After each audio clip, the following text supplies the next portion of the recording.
Bienvenidos a la materia Macroeconomía 1. Este día vamos a desarrollar un tema de la unidad número 1, el cual es crecimiento económico. La agenda a desarrollar es la siguiente. El primer tema es crecimiento económico y su definición, teorías sobre el crecimiento económico, cómo se mide este y algunas consideraciones sobre el PIB y el crecimiento económico. También vamos a estudiar el crecimiento económico en El Salvador y algunas reflexiones finales sobre este tema. Comencemos con el primer tema, crecimiento económico.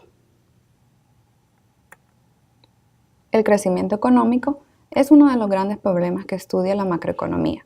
Al estudiarlo, esta rama de la teoría económica busca resolver varias interrogantes que surgen en torno al tema, como por ejemplo, estudiar los factores determinantes del crecimiento, por qué unos países crecen más que otros y por qué son más ricos y unos pobres. También busca estudiar las tasas de crecimiento y su renta per cápita, así como los límites del crecimiento en el largo plazo. También se busca estudiar la aplicación de alguna política económica para incentivar el crecimiento económico. Veamos ahora en qué consiste. Parkin y otros autores definen el crecimiento económico como la expansión de las posibilidades de producción de una economía. Esas posibilidades se reflejan en una expansión de lo que conocemos como la frontera de posibilidades de producción. Veamos la siguiente gráfica. Tenemos representada la frontera de posibilidades de producción. Tenemos los bienes de consumo en el eje de las abscisas y los bienes de capital en el eje de las ordenadas. Esta es una economía hipotética. Su crecimiento económico se va a ver representado cuando nos desplazamos hacia una nueva frontera de posibilidades de producción, es decir, pasar del punto P al punto R. Ahí es donde presentamos crecimiento económico según estos planteamientos teóricos y de acuerdo a las posibilidades que tiene esta economía para poder producir según sus factores productivos. Pero, ¿a qué se debe el crecimiento económico? Esto se trata de estudiar a partir de diferentes teorías que veremos a continuación. ¿Cuáles son esas teorías que explican el crecimiento económico? Las teorías fueron diseñadas para estudiar las interacciones entre varios factores que contribuyen al crecimiento y para dilucidar las causas y sus efectos. Estas no son teorías acerca del crecimiento únicamente de los países pobres o de los países ricos, sino que tratan de explicar por qué y cómo los países pobres se convirtieron en ricos y por qué los países ricos continúan enriqueciéndose en el tiempo. Existen teorías del crecimiento para su análisis tanto en el corto plazo como en el largo plazo, pero también de acuerdo a los diferentes enfoques.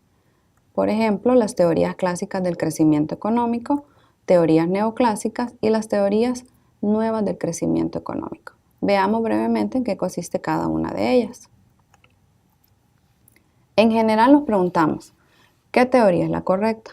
Probablemente ninguna sea exactamente correcta, pero todas tienen elementos importantes para el análisis del tema que nos interesa. Por ejemplo, la teoría clásica menciona que los recursos físicos son limitados y que sin progreso en la tecnología se tendrá rendimientos decrecientes del trabajo, asociado muchas veces al rápido crecimiento poblacional. Algunos autores importantes de esas teorías son Adam Smith, David Ricardo y Robert Malthus. Por otro lado, tenemos la teoría neoclásica del crecimiento. Esta llega esencialmente a la misma conclusión que la anterior, pero no debido a la explosión demográfica, sino que enfatiza en los potenciales rendimientos decrecientes del capital físico y recuerda que no se puede mantener el crecimiento solo con la acumulación de capital, sino que se deben lograr progresos tecnológicos y acumular el llamado capital humano. En estos aportes teóricos surgen las teorías de Robert Solow y el famoso residuo de Solow. Por último, se encuentran las nuevas teorías del crecimiento, que destacan la capacidad potencial de los recursos humanos de innovar a un ritmo que contrarreste los rendimientos decrecientes del capital. Estas teorías le dan un rol importante a la innovación como fuente generadora del crecimiento de las economías. Uno de sus fundadores es Joseph Schumpeter y Paul Romer. Son dos destacados autores con estos aportes teóricos. Teniendo en cuenta algunas de las explicaciones teóricas, ahora nos preguntamos cómo se mide el crecimiento. Cómo las autoridades encargadas de elaborar y presentar las estadísticas oficiales estiman el crecimiento económico de cada país. Por ejemplo, en El Salvador, ¿cómo sabe el Banco Central de Reserva que la economía creció en el año 2015 un 2.3%? Esto es así porque el crecimiento se mide como la variación porcentual del Producto Interno Bruto real de una economía en un periodo de tiempo que generalmente es un año. Veamos cómo se calcula el crecimiento económico. Sabemos que el PIB es el valor de la producción total de un país, medido a precios de un año en particular. Para calcular el crecimiento se utiliza el PIB expresado a precios constantes, porque se trata de eliminar el efecto inflacionario en la estimación y expresamos el crecimiento siempre en términos porcentuales para un mejor análisis. La fórmula de cálculo es la que se presenta en pantalla.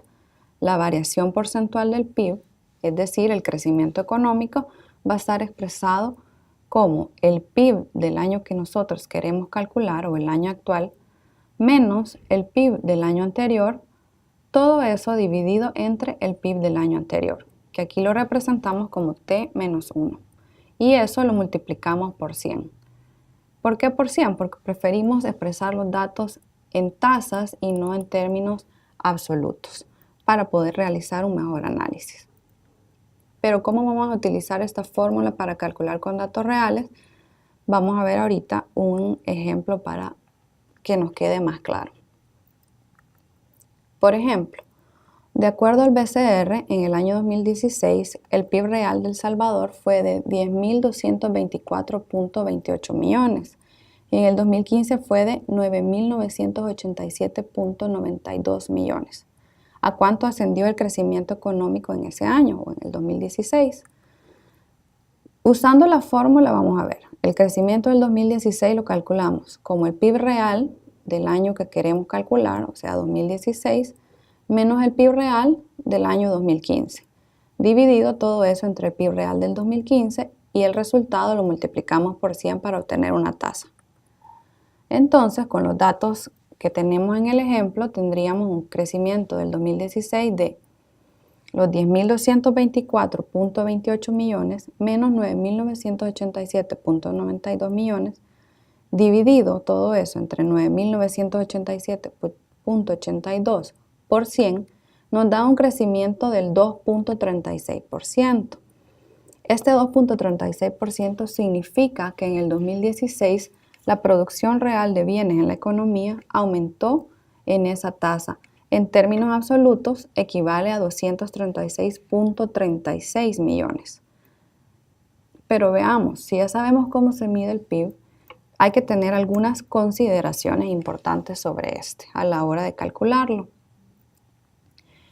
Aunque para calcular el crecimiento de la economía se utiliza el PIB real, hay que tener claro que esta es una medida aproximada de todas esas actividades económicas que se realizan en un país, porque se reconoce que muchas de ellas aún no se contabilizan en la producción nacional, como por ejemplo lo que conocemos como el trabajo doméstico no remunerado, las actividades llamadas también economía subterránea y las externalidades ocasionadas por la producción, principalmente a los recursos naturales. El trabajo doméstico no remunerado implica una enorme producción que se realiza todos los días en las casas. Actividades como preparar alimentos, limpiar la cocina, cambiar un foco, cortar la grama, ayudar a los niños a hacer la tarea, son ejemplos de actividades productivas que no implican transacciones de mercado y que no se contabilizan como parte del PIB. Por otro lado, la economía subterránea es la parte de la economía que se oculta deliberadamente de la vista del gobierno para poder evadir impuestos y algunas regulaciones, o porque los bienes y servicios producidos son ilegales. Debido a que la economía subterránea no reporta sus actividades, la producción que se realiza de esta manera no forma parte del PIB. Por último, también tenemos otro elemento que no se mide dentro del PIB y son las externalidades. Las externalidades son un daño que la producción de un bien genera a terceros agentes que no están involucrados directamente en esos procesos productivos. En este caso se trata de daños ocasionados al medio ambiente a través de la contaminación, por ejemplo.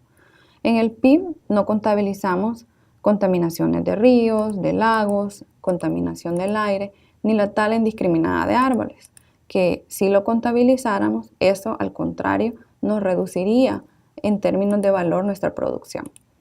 Por lo tanto, al medir el crecimiento de la economía, debemos de reflexionar y tener claro que el PIB aún excluye muchas actividades que por un lado podrían aportar al crecimiento, pero por otro lado no contabilizan esas actividades y que se podrían representar como una resta al crecimiento económico. Pero entonces veamos qué ha ocurrido con el crecimiento económico en El Salvador. Veremos un gráfico sobre crecimiento económico de El Salvador en el periodo 1991 hasta el año 2016 para analizar qué es lo que ha sucedido con el crecimiento económico de nuestro país. Vamos a analizar por periodos. Tenemos un primer periodo que podemos llamar un periodo de posguerra. Tenemos otro que es de estabilización económica y las reformas estructurales hasta antes de la crisis del año 2009 en el caso de El Salvador. Y otro periodo, bueno, el caso de la crisis y el periodo postcrisis, ¿verdad? Que hasta la actualidad. En este caso podemos decir que el crecimiento económico en promedio en El Salvador tiende a ser de tasas del 2%. Sin embargo, en el periodo posguerra, entre el año 91 y a mediados de la década de los 90, diríamos que las mayores tasas de crecimiento fueron del 7.54% en el año 92. Este crecimiento no es tan normal en nuestra economía, pero ocurrió debido a que vinieron muchos fondos para la reconstrucción a nuestro país y eso hizo que recibiéramos mayores ingresos para poder reactivar la actividad económica. Sin embargo, si se fijan, en el año 1996 la caída de la economía fue impresionante porque tenemos solo un crecimiento del 1.71%, tasas que son relativamente normales para el crecimiento como lo hace El Salvador. Sin embargo, en ese periodo todavía continuamos en un momento de ajuste estructural donde los organismos financieros internacionales a través de los préstamos financiaron mucho lo que es políticas económicas orientadas hacia las privatizaciones, hacia la apertura comercial, la firma de tratados de libre comercio a partir de la década del 2000, entre otras actividades. Es en el año 2009 que podemos ver que la economía, en lugar de crecer, cayó un 3.13%. ¿Qué significa eso? Es decir, respecto al año 2008, la economía o la producción nacional se redujo 3.13%. Eso significa que se produjeron menos bienes y servicios en la economía ese año y todo debido a la crisis que estaba sucediendo no solo en El Salvador, sino que a nivel mundial. Posteriormente podemos ver un periodo postcrisis donde las tasas de crecimiento han oscilado entre el 1.3 y 2.3%. En el año 2015 el crecimiento fue de 2.3% y las cifras preliminares arrojan que en el 2016 crecimos un 2.37%. Si nos vamos a ver también los resultados económicos en torno a las ramas de actividad que más aportan al PIB y al crecimiento, podemos decir que nuestra economía está basada prácticamente en servicios, porque solamente el 23% de la actividad corresponde a industria manufacturera o sector secundario. El 12% de la actividad nacional es atribuida a lo que aporta el agro en nuestra economía, con un 12%.